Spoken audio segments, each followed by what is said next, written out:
زیدن یعنی مجرور ہے، ٹھیک ہے۔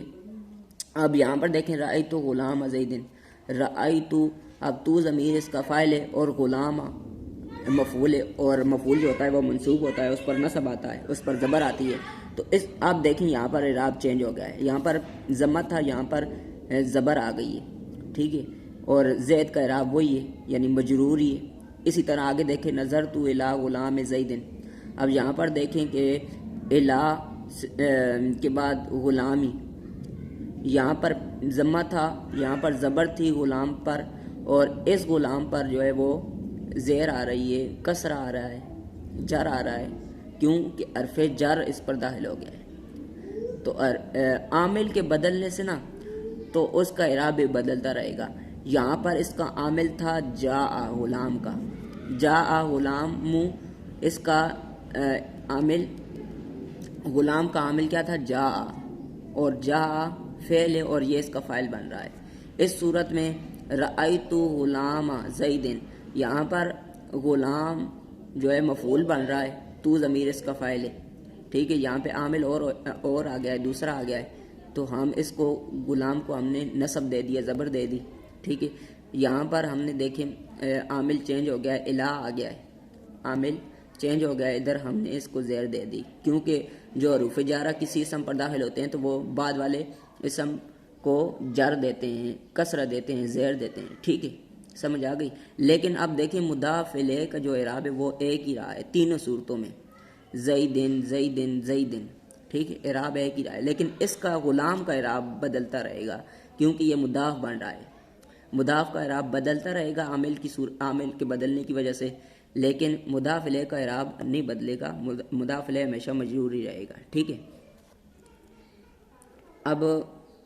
ایک اور قاعدہ ہمیں بتا رہے ہیں کہ ایک ترکیب میں ایک سے زائد بھی مضاف اور مضاف الیہ آ سکتے ہیں، جیسے قلم ولدی زیدن، زید کے بچے کا قلم، زید کے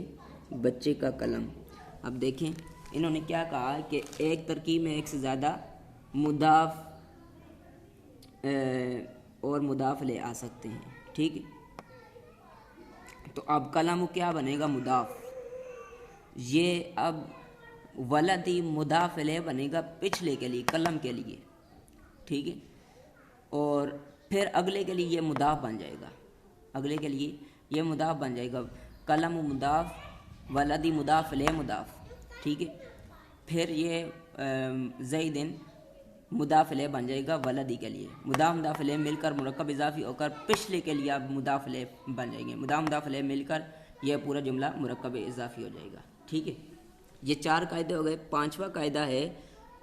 جو نکرہ دوسرے نکرہ کی طرف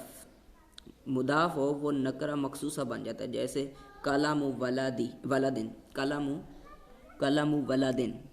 ٹھیک ہے، قلم ولدن۔ اب دیکھیں یہاں پر یہ بھی نکرہ ہے قلم، اور ولدن یہ بھی نکرہ ہے، اس میں بھی کوئی معرفہ کی علامت نہیں پائی جا رہی، اس میں بھی معرفہ کی 7 اقسام میں سے کوئی قسم نہیں پائی جا رہی، کوئی علامت نہیں پائی جا رہی معرفہ کی، دونوں نکرہ ہیں۔ تو جب نکرہ کی طرف نسبت ہو جائے گی تو اب جو ہے نا یہ نکرہ مخصوصہ بن جائے گا، جیسے قلم ولدن، بچے کا قلم، ٹھیک ہے، اور جو نکرہ معرفہ کی طرف مضاف ہو تو وہ معرفہ بن جائے گا، جیسے قلم زیدن، زید کا قلم، ٹھیک ہے، قلم زیدن، زید کا قلم۔ اب زید معرفہ ہے اور قلم نکرہ ہے، اگر یہ اکیلا ہوتا تو جو ہے نا تب بھی نکرہ تھا اور نسبت ہو گئی تب بھی نکرہ ہے، لیکن اب جو ہے نا نسبت جب ہو جائے گی نا نسبت تو اب یہ نکرہ نہیں رہے گا، نکرہ نہیں رہے گا بلکہ یہ معرفہ بن جائے گا، قلم زیدن، زید کا قلم، کیونکہ اس کی نسبت ہو گئی ہے، ٹھیک ہے۔ اسی طرح ایک اور قاعدہ ہمیں بتا رہے ہیں، اردو میں پہلے مضاف الیہ اور پھر مضاف آتا ہے، جبکہ عربی میں پہلے مضاف پھر مضاف الیہ آتا ہے، جیسے ماء النہر، نہر کا پانی۔ اب جب بھی ہم مرکب اضافی کوئی جملہ ہوگا تو اس کا جب ترجمہ کریں گے نا پہلے مضاف الیہ کا ترجمہ کریں گے پھر مضاف کا ترجمہ کریں گے، جس طرح دیکھیں انہوں نے مثال دی ماء النہر، اب ماء مضاف بن رہا ہے، النہر مضاف الیہ، عربی میں پہلے مضاف آئے گا اور جو ہے وہ بعد میں مضاف الیہ آئے گا، لیکن جب ترجمہ کریں گے تو پہلے مضاف الیہ کا کریں گے پھر مضاف کا کریں گے، ٹھیک ہے۔ ماء النہر، نہر کا پانی۔ اسی طرح قلم زیدن، اب دیکھیں یہ قلم مضاف، زیدن مضاف الیہ ہے، لیکن مضاف الیہ کا پہلے ترجمہ کریں گے کہ زید کا قلم، ٹھیک ہے۔ اور اس میں ایک اور بات بھی یاد رکھیں کہ اس کی پہچان کا آسان طریقہ یہ ہوتا ہے کہ مضاف اور مضاف الیہ کا پہچان کا آسان طریقہ یہ ہے کہ آپ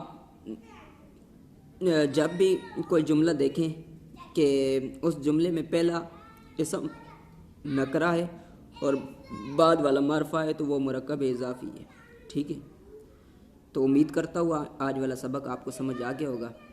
اللہ تبارک و تعالیٰ سے دعا کرتے ہیں اللہ تعالیٰ ہم سب کا حامی و ناصر ہو۔